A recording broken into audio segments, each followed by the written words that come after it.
Hai sobat semua, apa kabar? Baik kan? Semoga kalian semua sehat selalu, bahagia selalu dan banyak rezeki.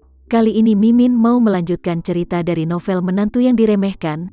Semoga cerita ini bisa menghibur kalian semua ya, dan bisa menemani hari-hari kalian semua. Oh iya, jangan lupa bantu like dan komen ya biar Mimin tambah semangat uploadnya.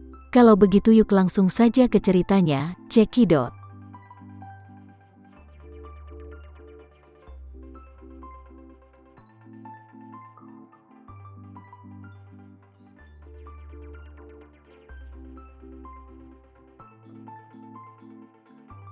Sebaliknya, dia perlahan-lahan merasa sedikit menyenangkan. Dia sibuk bekerja sampai jam 5 sore, dan jam sudah menunjukkan waktunya pulang kerja.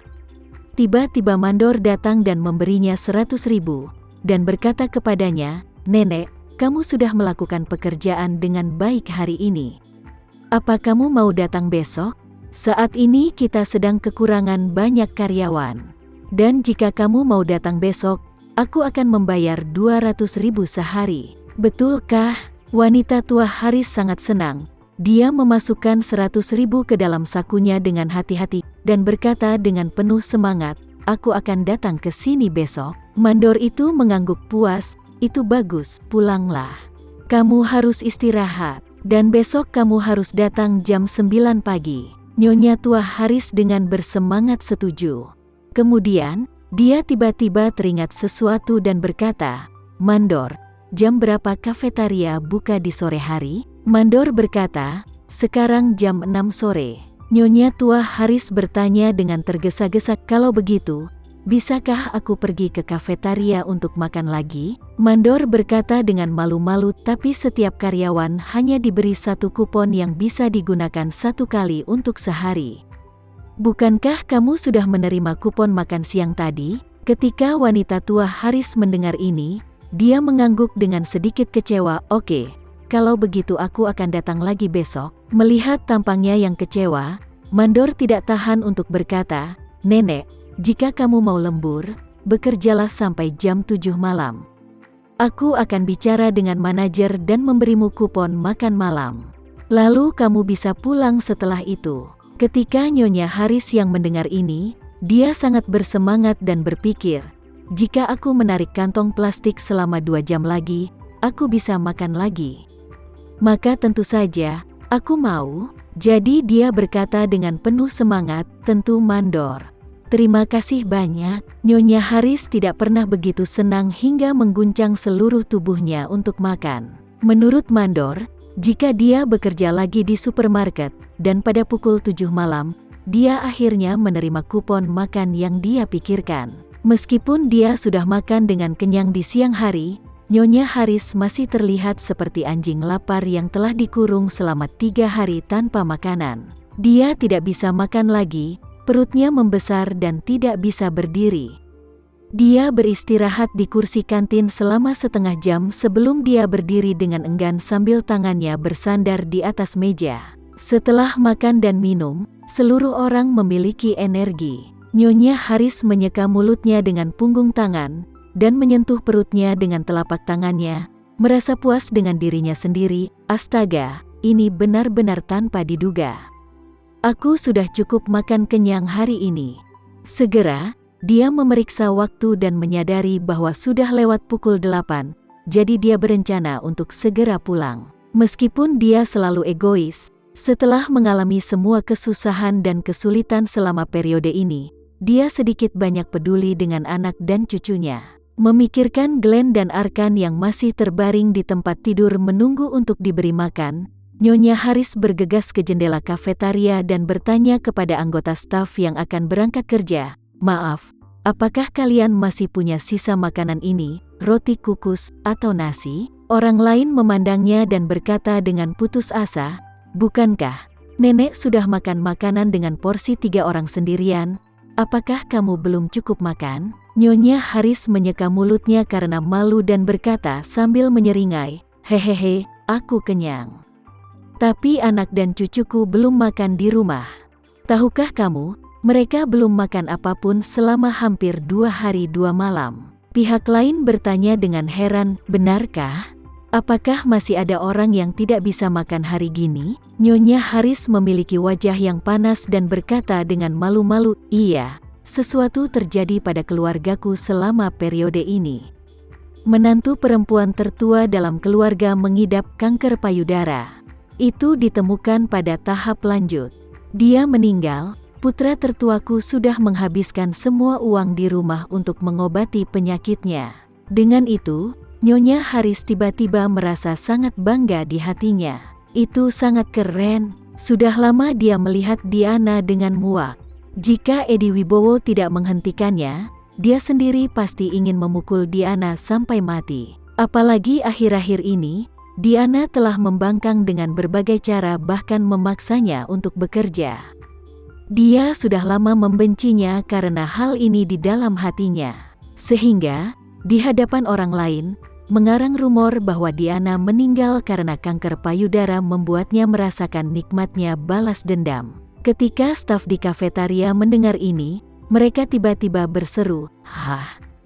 Kanker payudara stadium lanjut, itu akan sangat menyedihkan." Itu tidak seberapa. Nyonya Haris menghela nafas. Menantu perempuanku yang tertua menderita kanker payudara, dan menantu perempuanku yang nomor 2 bahkan lebih menderita. Anggota staf buru-buru bertanya, "Nek, apa yang terjadi dengan menantu keduamu?" Nyonya Haris berkata dengan penyesalan, menantu perempuan kedua menderita uremia dan menjalani dialisis sepanjang hari. Namun, dalam perjalanan ke rumah sakit untuk cuci darah beberapa waktu lalu, dia ditabrak mobil dan kakinya diamputasi. Stafnya ketakutan dan tercengang. "Apa?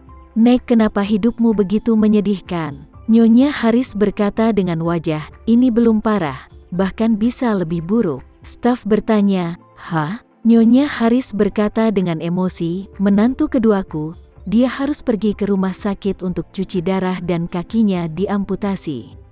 Paling parah lagi karena emosinya tak terkendali. Dia terserang stroke, mulutnya menjadi menyor sekarang." Ketika berbicara tentang Rika, Nyonya Haris merasa lebih kesal di dalam hatinya. Dia berharap Rika benar-benar sengsara seperti yang dia katakan.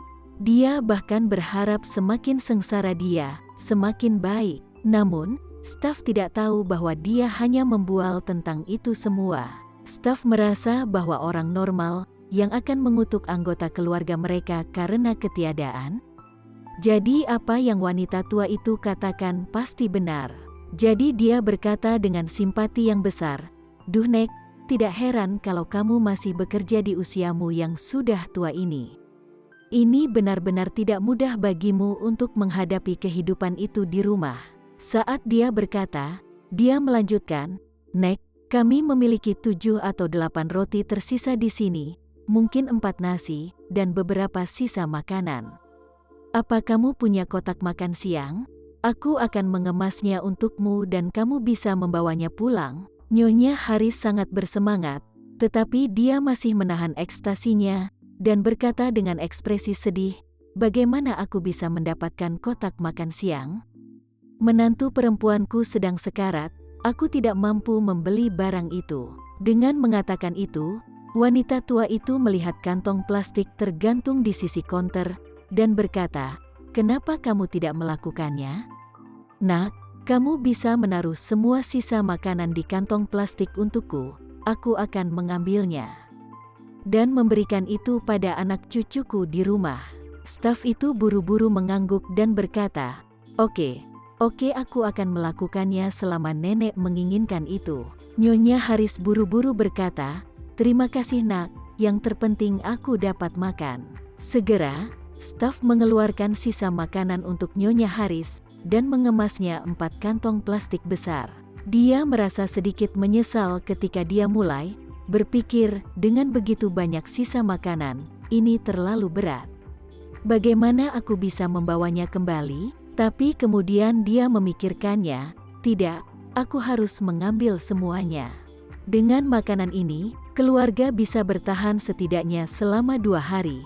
Jika tidak, apa yang cukup untuk mengandalkan 100.000 dari penghasilan hari ini? Memikirkan hal ini, dia hanya bisa berterima kasih kepada staf, dan mengertakkan gigi dan membawa pulang 4 kantong besar makanan. Dalam perjalanan pulang, Nyonya Haris tidak mau naik taksi. Butuh banyak uang untuk naik taksi pulang dari sini, dan 100.000 yang dia hasilkan dari bekerja kerja keras seharian, mungkin setengahnya akan hilang untuk taksi. Setelah banyak pertimbangan, lebih baik naik bus. Jadi, dia membeli 2 sosis ham di toko pinggir jalan, berpikir untuk memberikan sosis ham untuk makanan Glenn dan Arkan, dan beberapa uang receh akan digunakan untuk membayar biaya bus.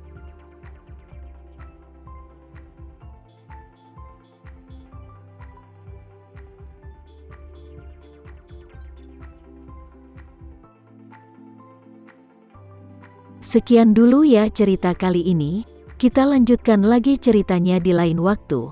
Oh iya, bagaimana menurut kalian? Semoga bisa sedikit menghibur kalian semua.